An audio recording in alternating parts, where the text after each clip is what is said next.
Let's do this. Hey, everybody, we are live. Welcome to episode 276 of Hump Day Hangouts. We've got the whole Semantic Mastery team here. We're going to do some introductions, let everybody know how it's going, who everyone is, in case you're new to Hump Day Hangouts and for some reason you haven't been watching us for the previous 275 episodes. So we'll get into that, and then we'll got some quick announcements for you, and then we're going to jump in and start answering questions. So start at the top of my screen and work my way down. So Bradley, how you doing today? I'm well. I'm happy to be here. I'm having issues with my Google Drive, though. It's not syncing with my computer like it's supposed to, and it's driving me nuts. But other than that, things are good. How are you? Yeah, not bad. Just enjoying some warmer weather. It's up in the 70s, so looking forward to getting outside and enjoying that after this. Other than that, good. What was that? Anyways, Hernan, how's it going? I like your shirt, by the way. Doing great. Look at this. I'm doing good, really good. Really excited to be here. Excited for the questions today, so it's looking good. And that we were totally not sending gifts before hopping live, so that's not what's happening on the Slack channel for Semantic. Yeah, so when Bradley shares his screen, that was not us posting all those gifts. That's not us. It was All you. right. Marco, how you doing today? I think I'm muted. I am muted, and now I'm not. Look for yourself and let me know how I'm doing, man. Bright, sunny. I told you, Costa Rica, it's Groundhog Day, man. You guys go back to the other episodes where I've been on cam and they Hump Day Hangouts. It's always like this during the dry season, of course. When the rain comes at this time, we'll get an electrical storm. We'll get a nice shower, rain shower, but then it'll go away about 6 p.m. and then wake up and it's bright and sunny and beautiful and get to postful, motherfuckers, so you can leave the same shit. That's it. That's all it takes. That's it. And we've paved the way and we help you every step of the way.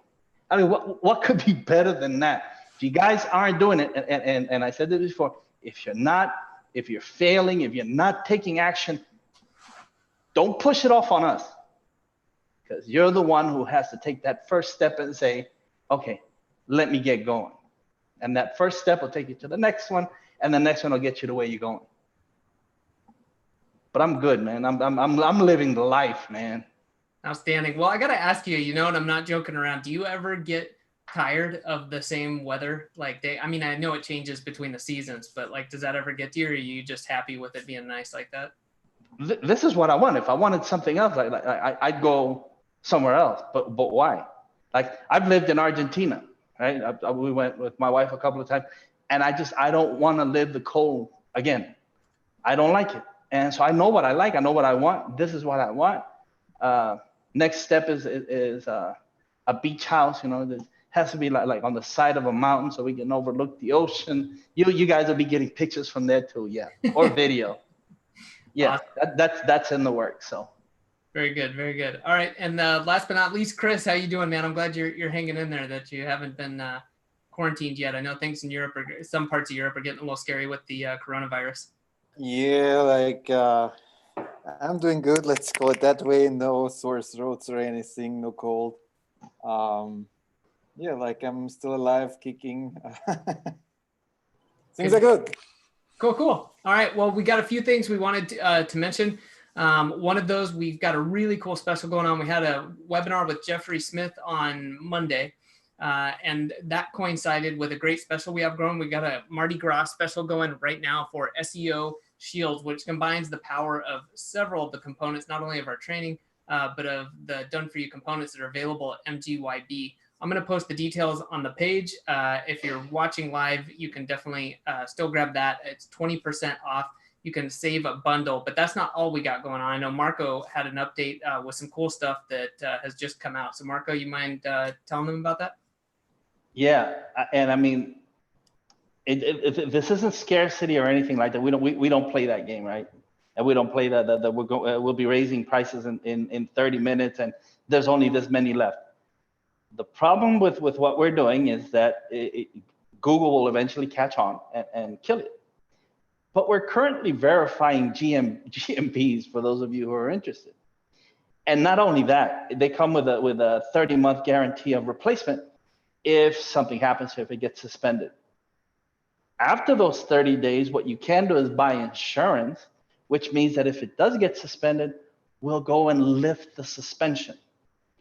And so we put this package together, which allows you to do both. It allows you to get your GMBs and then get some insurance in case it gets suspended. And I will post the links on the page so you guys can head on over there and get it while it's hot. And if you wait too long and it gets closed off, again, don't blame it on us.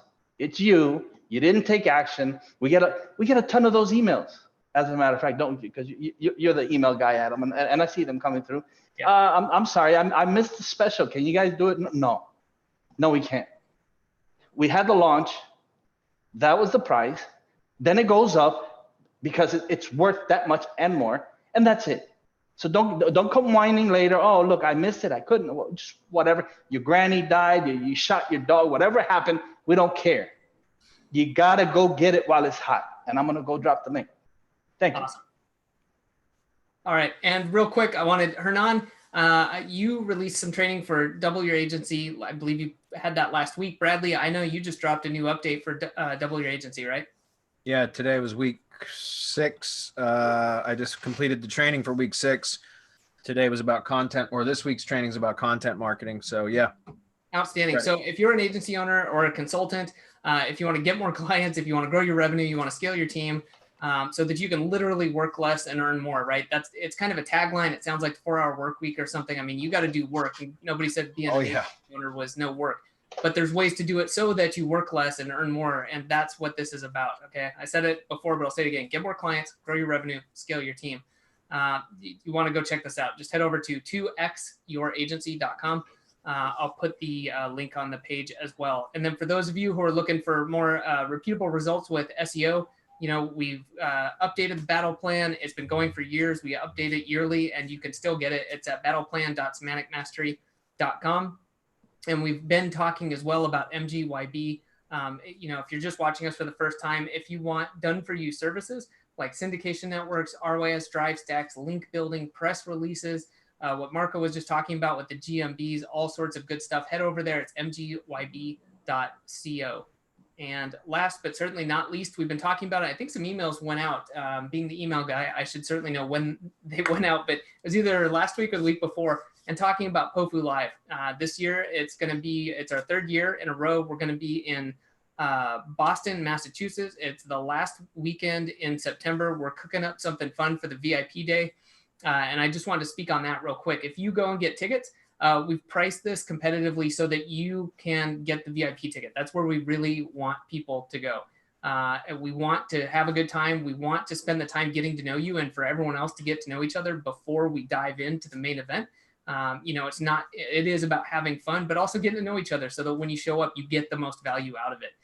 So when you see the pricing on that, you can see that reflected. We really, you know, we don't want to charge you thousands of dollars to come to the VIP event. We just want to cover the cost so you could show up, have a great time. Last year, we went go-karting. It was a blast. One of the guest speakers at the event kicked all of our butts and walked away with first place, and then went on and gave a great presentation. So anyways, looking forward to seeing as many of you as can fit into the 25-person limit event that we have. And I believe actually we're down to 21. So right now, if you want to grab your ticket, it's a great time.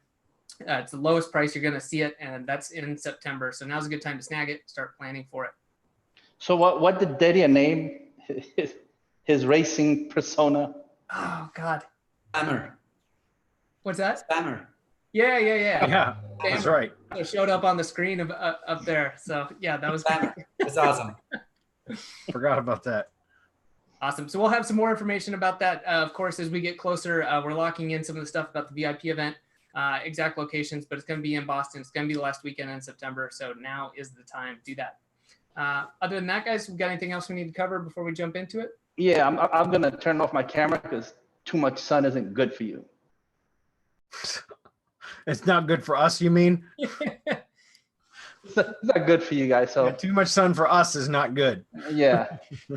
Real quick, I see Mohammed asking, did Battle Plan version 4 release? No. But maybe keep your eyes and ears peeled for that. We do update it yearly. So that's all I'll say for now. It's coming. It's coming. Okay, can we get any questions? Let's do it. Let's go. You guys should be seeing this, correct? Correct. Yes. Where were we? Okay, the first one is, hi, how to rank a keyword and long tail version of it. How much time do we have, guys? I would like to do it with long form content, but it doesn't help, even though it's supposed to be in the same post. I'm not sure if maybe does it help even though it's in this? I'm not sure I'm understanding the question. Hold on a minute. Does a branded syndication network and ROI stack will rank videos? Okay. Or is it better to do tiered syndication? All right. So for the first question, how to rank a keyword in a long tail version of it, go look at silo architecture. That's the pretty much industry standard for how to rank a keyword, and a long tail version of it would be, you know, so one of the things to go look for Google at Bruce Clay, silo architecture website, silo architecture, read through that article, and that's will teach you how to set up silo structure. We also have on our YouTube channel, youtube.com/semantic mastery, use the channel search feature and look up silo structure, complex or simple silo structure. You'll be able to find videos where we talk about how to set up silos. Your broad keywords would be like the top of a silo, and then having adding supporting keywords or supporting articles for that are optimized for longer tail versions of the keyword is a great way to rank for a keyword. Now, that's not the only thing that you need to do, but that is one of many. But that's typically where we would start, is creating some sort of silo for the broadest or most competitive of keywords, and then adding depth to that silo using supporting keywords. And that's how you build topical relevancy for that particular keyword, which creates buoyancy throughout the entire silo. What do I mean by that? I mean, if you have a silo structure set up properly and your internal linking done correctly, and your keyword theme is tight, in other words, it's you have very similar and related type keywords, right? All within the same theme, then anywhere that you inject link building or adding content, adding depth to that silo is going to create buoyancy throughout the entire silo, meaning all of the keywords that the silo has been optimized for will start to surface higher in the search engine results pages.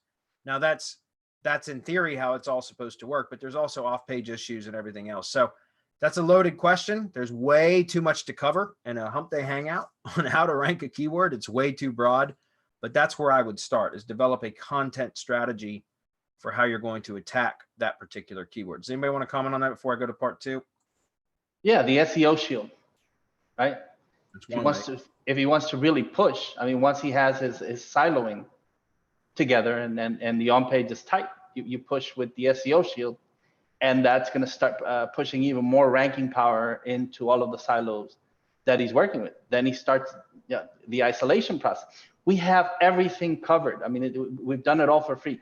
Go to our YouTube channel and search for these things. Go to our free Facebook group and do a group search. For many of these things have already been covered. Siloing, like Brady said, we have 2 videos on there on simple silos and complex silo structure. Jeffrey did an awesome job on Monday on covering some of these things and how he approaches it. My approach is a bit different because I like to work top down rather than bottom up, but it all has the same effect. It gets your stuff moving, ranking, it brings in people, and traffic is what you want at the end of everything. All right, so hopefully you were watching what I just did. I just went to youtube.com/semantic mastery, used the channel search feature and typed in silo structure. There's complex silo, there's simple silo structure. I would just click through, watch those, start with simple silo structure, and then develop your content strategy. And then as Marco said, yeah, I mean, I was talking about strictly on page. That's where I would start. But absolutely, there's no doubt our off-page methods are how we push power into everything that we do. So when I talked about creating a silo and then creating buoyancy throughout that entire silo, that's perfect for what the SEO Shield does, because it's basically pushing relevancy into that silo as well as all the, so that entire category, that entire silo would get powered up. So absolutely, I agree with that. All right, we're going to keep moving as soon as I can. Come on, get back to the tab. There we go.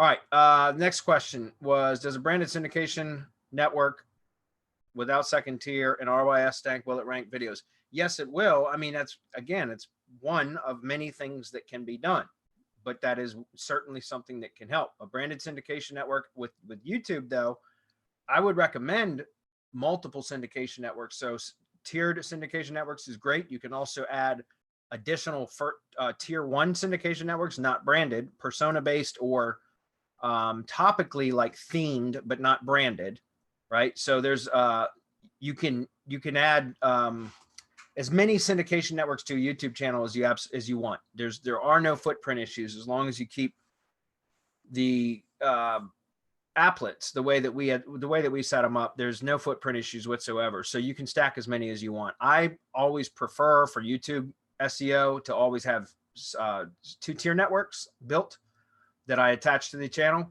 But you know, again, you can do several tier 1, you can do multiple tier 2s, whatever you want. I just recommend with YouTube videos, add more syndication networks to the channel. Okay. As far as RYS, yeah, because for example, if you were to have a branded syndication network for your channel, and then you have a drive stack built and a G site, that's going to power up your syndication network, which will ultimately power up every video that you upload or live stream to your channel that syndicates out. So absolutely, it will help. I recommend a tiered syndication network for YouTube SEO, but an RYS stack, absolutely. That's without question. It's going to power up your syndication network or your 2-tier network if you have one of those. That makes sense. Okay. Any other comments on that, guys? Yep. Embed, link building, and trickle some traffic in there. Yeah. Right? Paid YouTube traffic. Just trickle it in there. You don't have to pay a whole lot of money to get to give it a boost, to get Google. And then what you have is an audience, right? You have a targeted audience for your videos, which can convert. So you're accomplishing several things all at once.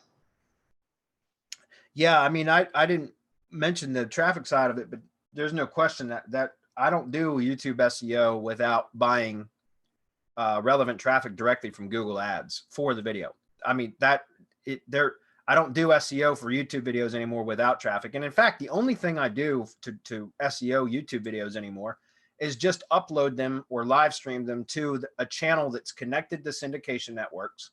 Syndication networks have all been powered up via link building, but that's it. That's the only thing I do SEO wise is I upload them to the YouTube channel, let it go out through my syndication networks that are aged and they've been powered up with link building. And then I set up a traffic campaign through Google Ads to buy cheap views directly from Google, which is perfectly legit. It's encouraged, in fact, from a relevant audience. If it's for local, then I buy it within a specific geographic area. So they're all local IP clicks or views, but also from a relevant targeted audience. So using stuff like in-market audiences or life event audiences, those types of things, so that Google knows that those views are weighted views or Google weights those views more because they're from a relevant audience, an audience that is interested in that. And we know they're interested because we're buying that interest from Google, if that makes sense. So again, I do not do any YouTube SEO campaigns anymore without that being part of it. They're two sides of the same coin, if that makes sense. There's the SEO, and you can push some of that with embeds and link building as well, as Marco mentioned from MGYB. But setting up the engagement campaign using Google Ads is absolutely critical, and that's how I maintain it. Once a video has been ranked, that's all I do is just I have a YouTube ads set up for it that continually drives relevant views to that video, which keeps it ranked, and that's it. And I've got videos that have been ranked for years, and that's the only thing that I do to them is just I've got campaigns, I've shown them in the mastermind and in some other trainings too.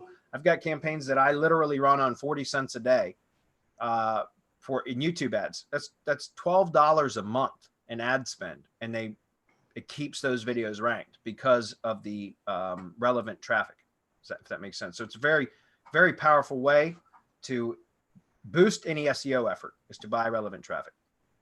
Okay.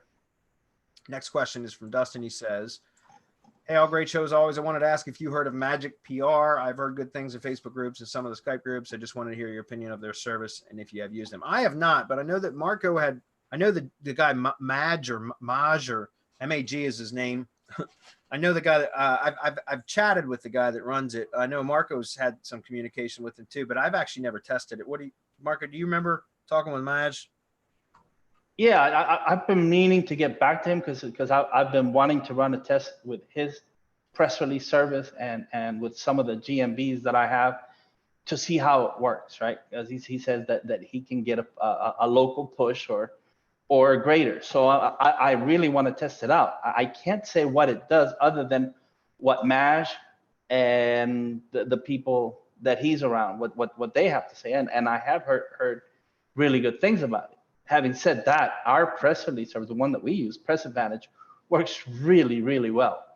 I mean, when you combine it with our methods, right, with that SEO shield and pushing all of that relevance and pushing traffic and those links into that SEO shield, and then link building behind that, and then you're running the embed gigs, doing everything that we recommend. It has. I mean, it's just fantastic for what we do, and we can show. I mean, people say, well, press releases they get like they fall off the index and whatever. We don't care. We don't care. They don't drive traffic. That's not true. We can show where they do drive relevant traffic. We can show it. And especially if you get into because there's a premium that you can pay and get into Yahoo Finance, and I forget what other service. I don't want to say anything other than I know that we can get into Yahoo. It really, really has a great effect, especially on the traffic that you get. Remember, it's relevant traffic into whatever it is that you're doing, and it's all of those signals that we're looking for. So we have that. I'll talk to Maj and sometime this year. And if you're listening to me, Maj, sorry that I haven't gotten back to you. Just I've been snowed under with sunned under with a whole bunch of stuff, and I will get to you. Yeah, it's interesting, but it'd be nice if I pause my screen, I could do it. I could show you that the Press Advantage, does produce quite a lot of referral traffic. My real estate business, I get a lot of referral traffic from Press Advantage. So it's, it shows it as a referral source in analytics. So there's absolutely good traffic there. Anyways, we're going to keep on moving. Next is, I ordered your link building starter package for a new business domain. I'm new to link building. I just ordered it following the battle plan. Is there a video that shows us how to submit our info for our order? I've seen your video that says not to include money sites. So can you give examples of all the links I should be giving you? Also, do I wait until the SEO Power Shield is finished? Yeah. Okay. So our link building service, I don't really have anything I can point you to, but as far as like training, but one of the things that's on our list to do is to add a simple video for each page, like order page, that essentially will walk you through what you need in order to place the order. That will get done eventually, guys. I don't know when. It's on the to-do list, I promise. But in the meantime, it's very, very simple. None of our link building campaigns are designed for direct to money site. They're all built, all of the link building campaigns are developed specifically for powering up tier 1 entity assets, or anything beyond your money site, essentially. So we use them for powering up the Power Shield, the SEO shields, syndication networks, ID pages, Press Advantage organization pages, can be used for citations, social media, Web 2.0s, all of that. Anything that's really tier 1 branded type assets can be powered up with our link building packages. So with that said, when it comes to ordering, everything that you can collect to add to your link building order, I think it's up to 100 URLs that you can submit with your order. You want to add to your target URL list, because you want to power up all of those tier 1 assets, right? All of your branded assets, everywhere that you can get your new business, your new projects, your new company, new brand name published online and with a branded profile. You want to try to get as many of those as you possibly can and add those into your list. Now, that said, the ones that, should you wait for the SEO Shield to be complete? Yes, because those can be added into your link building order. And essentially you can take all the files and folder URLs and put them into that text file that you upload when you order links, which will Dedia will power up all of the files and folders within your RYS stack in your G site. So if you have if you got a Power Shield, then I'm assuming, I can't remember which different levels they are, but a syndication network too. Again, add your syndication network profile URLs into the link building order. If you have a GMB map, add the map URL. Google My Business website, add that in. Just not a money site, right? Because it's not designed. Our link building campaigns aren't developed for that. But that's pretty much all you need to do. It should be fairly simple. Just gather up your tier 1 entity assets, branded profile URLs, add them to a text file, save it, and then upload that as your target URL list. As far as keywords, you want to add market level keywords, not keywords with location modifiers. What are market level keywords? They're top level keywords, product and or service keywords without location modifiers. Okay. And when you're ordering link building, you should try to submit a minimum of 200 keywords. More is better, but 200 is the minimum. And just submit those via text file as well. Anybody want to comment on that? Yeah, that's our training for link building right there. There you go. We're gonna cut it, and then we're gonna put it on the sales page for MGYB. Just so people know, we developed the packages, the link building packages, with the idea that people would already have the syndication network, right? The tier 1 branded, the drive stack and G site, and the ad ID page, and their media page, which is in the ad ID. So our thought is always that people will go and complete these other steps before ordering our link building package, because our link building package is meant to power all that up. It's not intended for the money side. It's intended to hit everything that's protecting the money site, so that the power transfers over without, or I'm not going to say without the chance of a penalty, but with minimized risk because of the way that we're doing it. If you were to hit the money site directly, then there's other parts of the algorithm that you might trigger that you don't want to get into. And so I would recommend, if you haven't done those steps, that you go back and you do those steps first, so that you can gather up all of the URLs that we target for link building and submit those. There you go. Can you still hear me? I had stopped share, so. We hear you. Okay. Let me see if I can bring that back up now. All right, so I pulled open, you can see that this is just referral traffic sources for Alpha Land Realty. I'm just bringing back up the previous question about Press Advantage. Look at that. So besides Facebook, the second most referral traffic that I've had in the last 30 days to my real estate business is from Press Advantage. So there's no doubt, and that's just the last 30 days. So you can see there's no doubt that there's traffic coming from Press Advantage. I wanted to point that out. Yeah, enough said. Right? Enough said. There you go. If you can't believe your eyes, then I don't know what you can believe. Don't believe your lying eyes. All right, next one is, do iframes count as backlinks? What's really the advantage in making use of iframes? Marco, that is absolutely your question.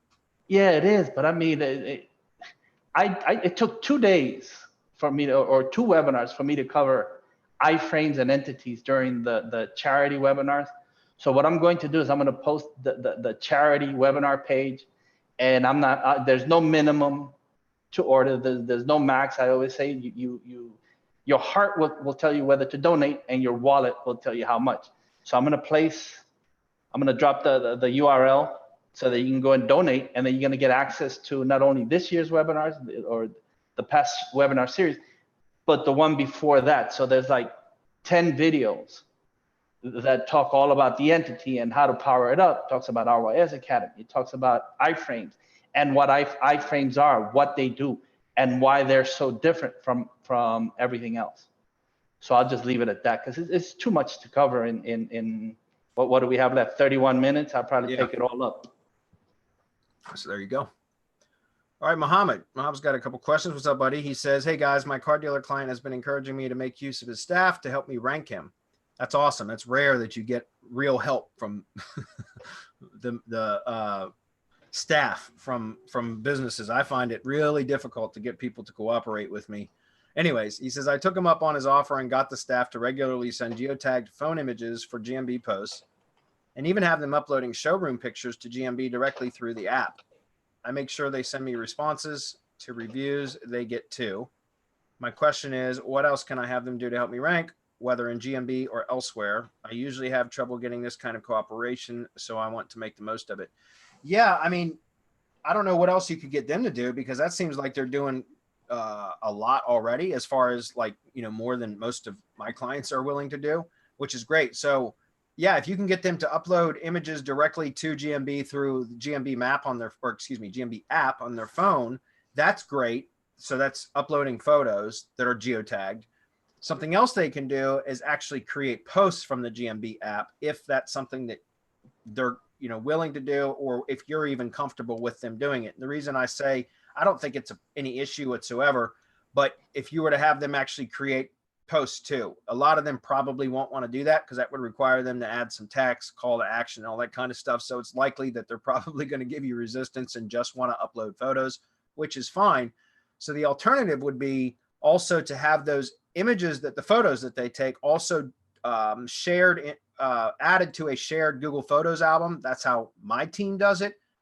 So any of my clients that do provide photos, which isn't a lot of them, but the ones that do, all they do is they have their technicians in the field or whatever actually take photos, and then they get copied into a Google shared photos album that my VA, my bloggers, have access to, so that they can go just pluck an image from that shared photos album and use that as a GMB post. And it contains the same metadata from when it was uploaded. So you can still get the geo relevancy, and my VAs do the blogging, create the GMB posts essentially, so that the client doesn't have to do that. All the client has to do is take photos, and they'll automatically be added to the Google Photos album. So that's all I typically do. As far as what you've got them doing now, it seems like they're doing, you know, quite a bit. So yeah, I mean, I would just do more posts if possible, using geotagged images, targeting the keywords and or locations that you're trying to optimize for. As far as additional things that can be done, well, you already know all of them, Mohammed, right? All the SEO Shield stuff, link building, embeds, and that kind of stuff. Marco, do you have any? Yeah, a word of caution, because if you ask them to do too much, they're going to start wondering why they need you. Yeah. And you don't want to get into that. They're doing everything you need for relevance, location relevance, and this would be a product relevance, right? Since an automobile is a product, it's not a service. This is cars, and you're getting all the different makes and models, and you can start, you have local GMB Pro. And so you know what to do with all of these different categories that you're getting. You know exactly what you need to do, what the next steps are. And as Bradley said, post them, create posts with these automobiles. You know how to relate everything one to the other, and then push power into. That's local GMB Pro, Mohammed. You have that. Follow the training, and you're gonna get great results. Yeah. But no, I agree with that. That's one of the, you know, if a client of mine wanted to do GMB posts, I wouldn't mind them doing it. But typically, I actually, one of my pest control company, they started having their technicians do that. But they very quickly decided they didn't want to do it, which was okay, because they were shitty posts anyways. They weren't up to my standards. So, you know, through trial and error, we learned the best thing to do is just have them add photos to a shared Google Photos album and let my blogger handle the GMB posts, because then they're set up, they're siloed, they're well worded, proper target linking, you know, target URL linking, all of that. So Fitz is up. Fitz says, "Good day, gents. Thank you for this platform to give real world answers that work. I have a client whose business name includes the word and some expressions of their name, then use the ampersand. Is this a huge problem?"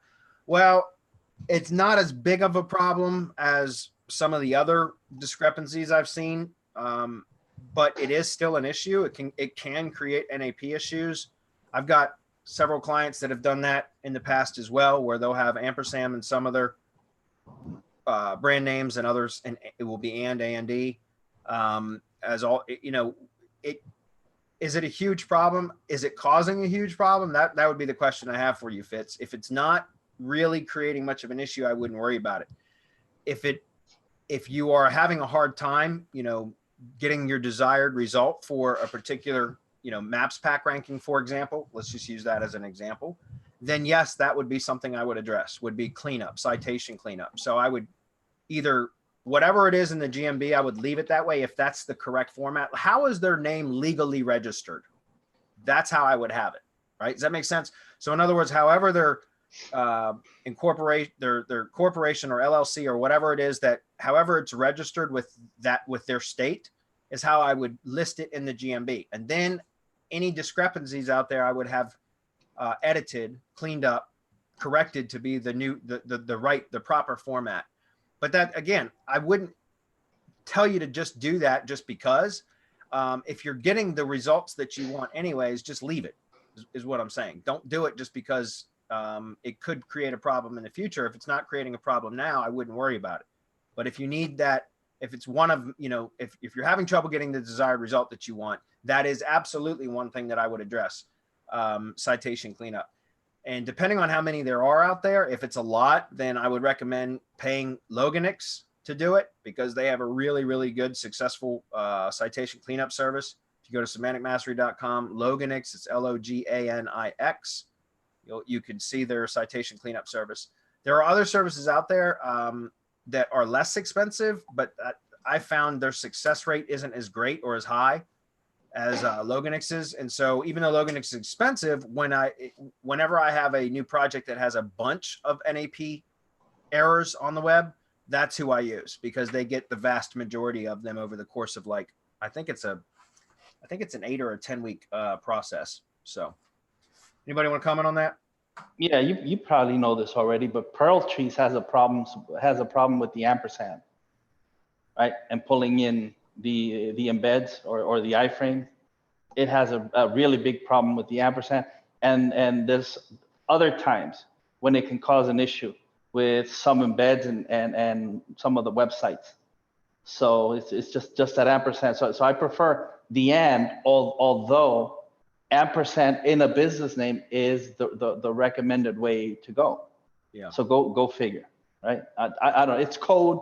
And so we don't know how Pearl Trees is doing it, how it's pulling it in, and why the ampersand creates a conflict, but it does.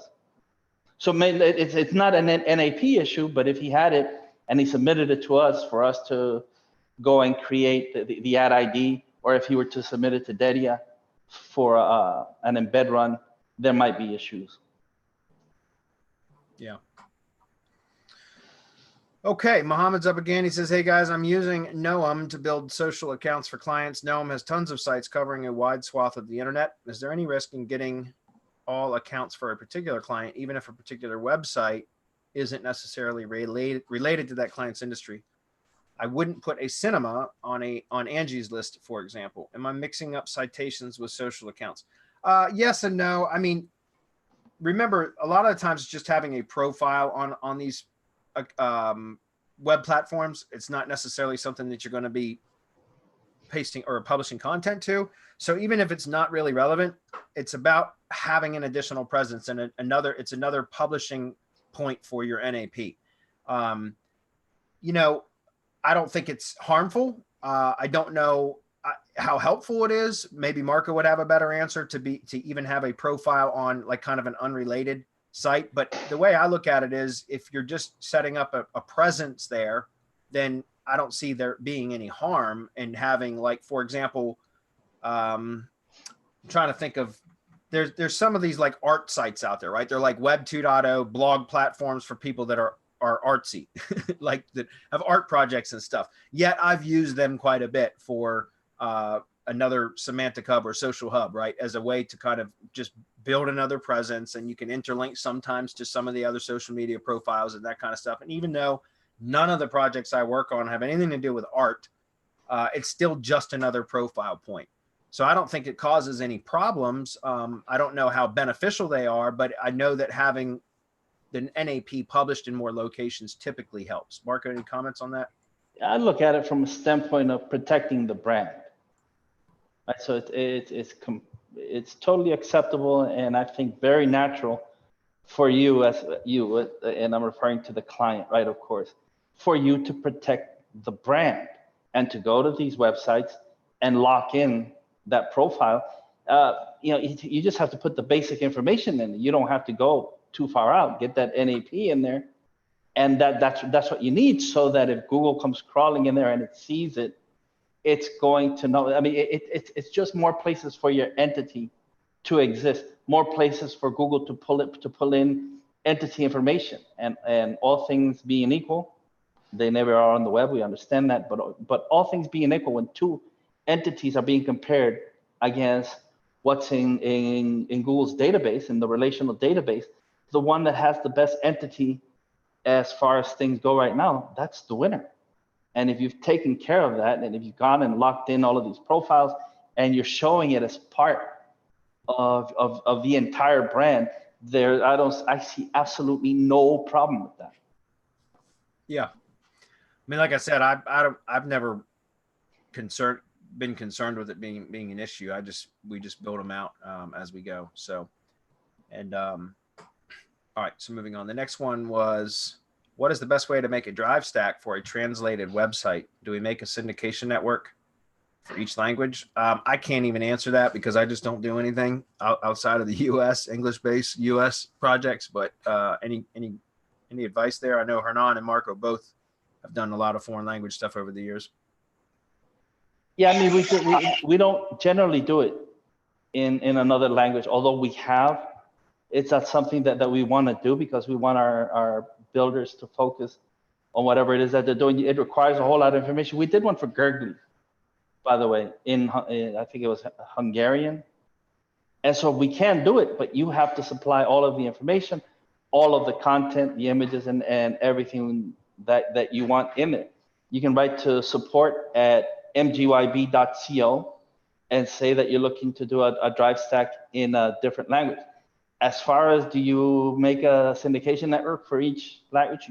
You could, since each one, it's either on a subdomain or in a folder inside the root domain. So each one of those will have its own feed. That's a whole lot of work, man. That's a whole lot of work. I mean, I could guide you a little bit more. The only thing that I tell you is go take a look at apple.com and how they handle their languages. So you're gonna have to look at the source code. But I think you get a really good idea on how to approach this, and how Apple approaches it. And I mean, that's as far as I'm willing to go with this in a free forum. Hernan, did you want to comment? No, I do agree with Marco. I was literally about to say what he said. So. Okay. Hernan's at a bar or something. You can hear all I might or might not be early drinking. Yeah. Or no, one of the two. Oh, it's damn near 5 o'clock here too. So. Oh yeah. All right, cool. All right, next is, does the RYS must have a GMB listing? No, it doesn't have to. What if the site is not local related? Again, it doesn't have to. Doesn't need an NAP, name, address, phone number, and a GMB listing type if it's not for a local business. But drive stacks can push relevancy into any type of project. So can I give an address outside the USA and still rank for a place inside the USA? Well, are you trying to rank for a place or for a keyword? Because you're asking about not having a GMB listing. Do you need one, or can you get away with not having one? And then you're asking about ranking for a place in here, which is typically location-based ranking, which is maps and a GMB type stuff. So I'm not sure if I'm understanding the question, but as far as, can you have an address outside of the USA and use the GMB stack, or an RYS stack to rank for keywords in the USA? Yes, of course you can. I'm not sure I'm fully interpreting that, comprehending that question. Marco, do you have any?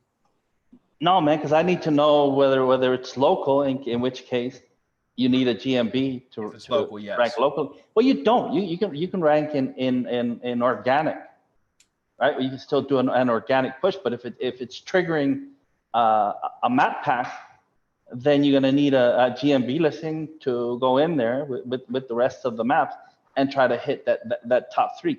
So this is very confusing. I don't know which way you're going, because this is the one time where local does matter, where we need to know whether you're targeting location or whether you're targeting USA overall. Yeah. Yes, if you can clarify, if we still have time, we'll try to answer it with a better answer. Okay. Hi, guys. I just received my first single tier syndication network from your store. I have no idea what to do with the empty Bitly account. Suggestions gratefully accepted. Nothing. Whenever you syndicate content, whenever you publish content, if it's whatever you're publishing, whatever your content publishing engine is, right? Whether it's your blog, if it was an RSS driven syndication network, or a YouTube channel, or both. Whenever you publish content, it will automatically create a bitlink. The only reason why because bitlink used to have public profile pages for Bitly, but they did away with that a couple of years ago. But you can still siphon some domain authority. Not that we give a shit about domain authority metrics, because we don't, but you can still siphon some domain authority from Bitly just by auto shortening links, which that's all that does. The applet, whenever you publish content, will create a bitlink, which is a Bitly short link, inside your Bitly account. That's all that's for. Okay. All right, the next question is from Jay. He says, after warning my service area business client of the consequences for 2 years, one of his GMB was suspended for using a mailbox service as the address. Highly doubt we can get the GMB back. My concern is with the suspended GMB in his Google account. Are his other mailbox GMBs at higher risk for being in the same account as the suspended one? He is now motivated to handle this risk so far as seeking now to rent office space. So yeah, I can understand that. I'm concerned in the meantime, though, his account will be hit very hard. Any suggestions? Yeah, okay. Let me give you my experience on that, because I don't know the answer, Jay. I don't know if it's going to be any more of a risk or not. I know that I have some accounts that have, I've had a couple over the last maybe 6 months suspended, and like some locations, one-off locations. I've had a couple too. So I've had 2 locations suspended in the last 6 months or so that are were suspended within an account that has more than one location. And so far it hasn't affected any of the other locations. I'm a bit gun shy or nervous to go in and do any changes to any or make any edits or anything to any of the other listings in that same account. But one of the things I would suggest possibly doing to perhaps avoid that issue would be to go in and maybe add a different Gmail account for each location that you have. So go in and create new or buy Gmail accounts, preferably buy some aged accounts if you can, and go in and add a user. So the new Gmail account per location. So each location gets a new Gmail account added as a user, and then maybe transfer ownership to that new Gmail account, so that and make everything standalone, if that makes sense. The reason I say that is because I know that one of the big things that happened in the last few weeks with another big GMB suspension, Google went on a wrath and suspended a whole bunch of GMBs, is that manager accounts were hit. We know because some big names got hit with some big manager accounts that were managers of, dozens and dozens, if not hundreds and hundreds of GMBs. And all of them they all got taken down. So if a manager account got hit that got caught up in this suspension nightmare, then all of the GMBs within that manager account got suspended. And that can be huge. Imagine that, right? Imagine if you lost all of them at one time. That could really suck. So that's why it makes sense to be safe, right? To play it safe and to have each GMB its own standalone Google account, without a common manager connecting all of them. That way, especially if they're spammed accounts, that's my point, guys. If they're all legit businesses, I don't see why there's any reason why you would have to worry about having a manager attached to all locations. That doesn't seem to be a problem. But if they're against the terms of service type listings, PO boxes, UPS stores, that kind of stuff, or just, non-existent addresses, then if you have a manager account connected to all of them, that's going to make all of them susceptible to being suspended, which is why it would be better to have each one of them in their own standalone Google account with no manager connecting them together, so that if one gets suspended, it's isolated to that. Does that make sense? So that's what I would do, is I would start going through that process of, I would buy some aged Gmail accounts, go through, add a user. Once the user's accepted the invitation, then you can change them to the primary owner, and then go back in and remove. And in fact, you can do that through the new Gmail account. Once the primary owner has been named in the new Gmail account, you can use that account to actually remove the managers and old owners or previous owners. And that way, now you've got it compartmentalized into one Gmail account. Also, we do have a listing suspension lifting service. I don't know that would help, but you could always try that. Any comments? Yes, of course it would help. It's suspended. The suspension can be lifted. Doesn't matter. It doesn't matter how it got suspended. As long as they haven't gone through the process of notifying Google of the suspension, trying to get it lifted that way, then we can totally get it back for you. And anything else that happens to that manager account where this other stuff is, we can lift the suspension and guarantee it for 6 months.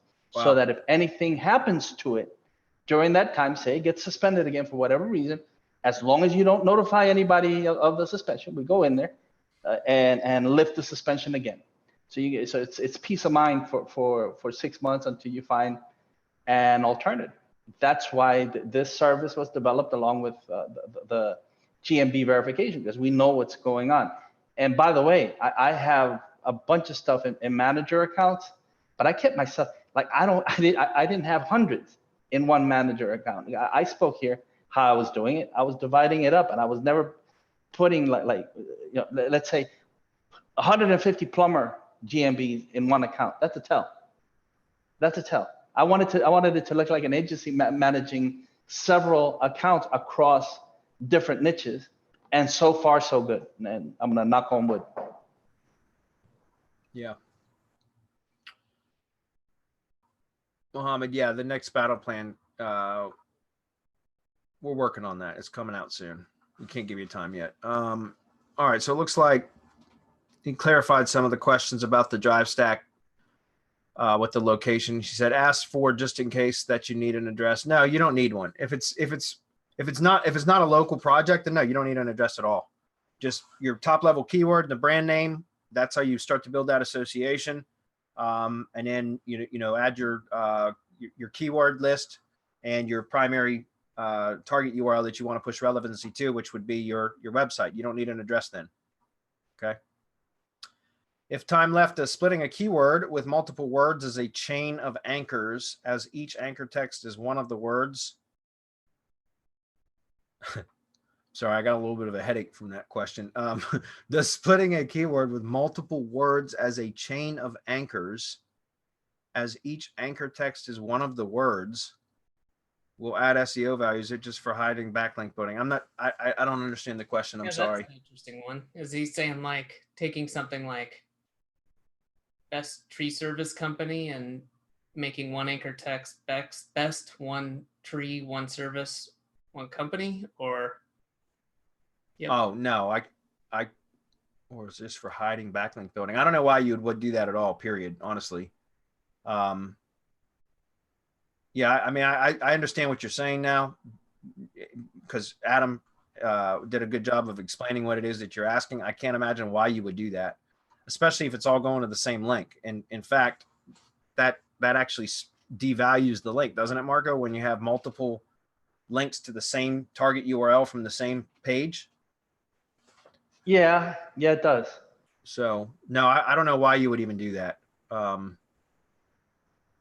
Yeah, I don't know why you would do that. I don't know who gave you that advice, but I don't think that's good advice. But I haven't tested any of it, so to be honest with you, I can't really tell. I don't know why you would do that though.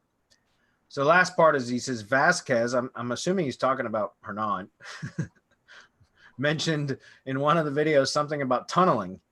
Can he explain what he meant about that, what it's for, and how you use it, and how? He must be talking about iframe, what we call iframe. Either that, yeah, it was either that or slipstreams. Remember when we were pushing slipstreams? It's either one of the two.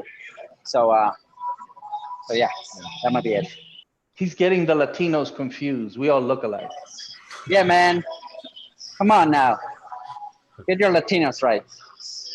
Yeah, if we can get some clarification on that, maybe we can help them out. We got a couple minutes here, but yeah, I think as far as there was a similar question up here about how do iframes pass power. Right. Do iframes count as backlinks? What's really the advantage of making use of these iframes? It seems to me like it's a very similar question to what this one is about tunneling. So the answer would be, if you want to learn about all that Marco was talking about, go make a donation to this charity right here, and you'll get access to all the webinars that Marco's done for 2 years now about iframes and you know, pushing power into the entity and all that kind of stuff. Okay.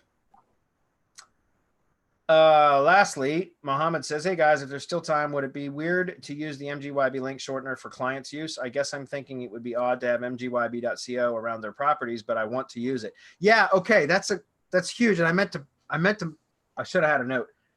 Okay, in case you guys aren't aware, MGYB.co now has a link shortener available, which is super powerful because we've been building it for 2 years. Authority to, and I'm not talking about Moz's domain authority metrics. I'm just talking about, we've been building authority to the MGYB domain over the last 2 years because of all the drive stacks that we build for customers and all the link building campaigns and everything. All the shortened URLs have been coming through MGYB. So we've pushed a lot of damn power into, I'm probably still logged in. Am I? I am. Anyways, let me click on upgrade, and there's the different plans. If you go to mgyb.co/s for shortener, you can sign up, and then there's a free plan, and then there's paid plans. And you just saw the dashboard, right? So this is the dashboard, and it's, guys, it's super, super powerful.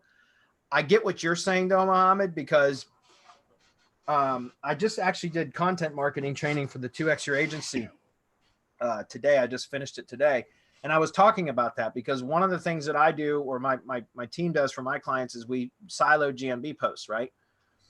But we don't use the long, ugly, and we use, when we silo GMB posts, we link to the previous GMB post within the same silo, but we do a text-based link in the GMB post text body, not the call to action button. The call to action button is usually reserved for either linking directly to a blog post URL, which is called a deep link, right? Or linking to any tier 1 entity asset. But the way that we daisy chain the GMB post together is to link to the previous GMB post URL within the same silo. But we do that as a text link within the text body of the post, the GMB post. But because the URLs are stupid, ugly, and long, like stupid, long, and ugly for GMB posts, we don't, and GMB post text only allows up to 1,500 characters. We don't post that real stupid, ugly, long URL in there. It would be ugly. So what we do is shorten it. And I was just talking about this in the 2X Your Agency training today. I was saying MGYB is a great shortener for that because it's super powerful. However, for clients, I'll be 100% honest with you guys. For clients, I use the Pretty Link Pro plugin on their domain, and I shorten the URLs that we use in the GMB posts with their own branded domain. And I do that because it's prettier that way, and it makes sense. And, you know, so it's their domain in the text of the post body as opposed to MGYB. Although, like I said, most clients probably wouldn't care. You know, most Bradley, probably wouldn't care. Go ahead. Real quick, can you do like a double thing where you shorten the MGYB.co shortener through pretty links? Sure, you could. You know what I'm saying? You could. Yeah, you could. All right, Yeah, so and that's not a bad idea because there's a lot of cool things you can do with the MGYB shortener too. Like you can add retargeting pixels into the link so that when somebody clicks the link, they get added to the retargeting list. So there's just a lot of really cool things you can do with here. So yeah, as Hernan just said, that's something that is possible. You could do an MGYB short URL and then shorten that or pretty it up with a domain redirect. You know, like a pretty links redirect, if that makes sense. So that's a good question. I have a few things because there's really no problem using a link shortener. Nobody had a problem using goo.gl. Nobody has a problem using bit.ly or anything else that's out there for clients or for whomever. I mean, it's common practice to use a shortener, and most websites don't have their own URL shortener, and so they go and use a third-party URL shortener, which is what you'd be doing in the first place, Mohammed. However, having said that, we do have the capability of creating your own custom shortener inside the MGYB shortener, Mohammed. So I would suggest that you contact support at mgyb.co and ask about having your own domain inside. You'd receive the same power, but you'd have your own domain inside the shortener. That's fucking awesome then. Oh no, the stuff that we could. I mean, we have to test it out. It's an idea that Rob and I just threw back and forth in Slack while this was going on. I'm pretty sure that it can be done, and we just have to see what the cost would be and if it's financially feasible for you, Mohammed. And if it isn't, then just use the MGYB.co shortener. Nothing wrong with that. It's a shortener among a bunch of other shorteners that are out there in shortened URL land. Very well. All right, guys, 5 o'clock. We're wrapping it up. Thanks everybody for being here. Woo! See you guys next week. Thanks, guys. Bye, everyone. Yep.